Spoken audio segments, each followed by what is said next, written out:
So I found an antenna replacement online that's much shorter. It's called the Stubby, I believe. Hang on, I've got it right here in my pocket. I'm about to install it and take this big ugly antenna off, just because it sticks up so far so it can hit on stuff like in a parking garage. And also it just doesn't look very sleek. So here's the new one in comparison. It's about 2 inches instead of 7 or 8. So yeah, no jokes about the shorter one being better, by the way. Don't do that. But I'll show you what it looks like after in a second. All right, that's the little Stubby being installed compared to the factory one. You can see the difference there.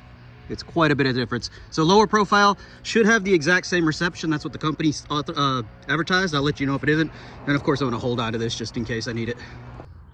Hey guys, I also installed these sill plate protectors, whatever you call this, door sill protectors.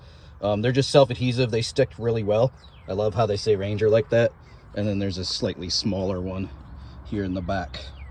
So pretty neat. Of course, I put them on both sides, but I like them.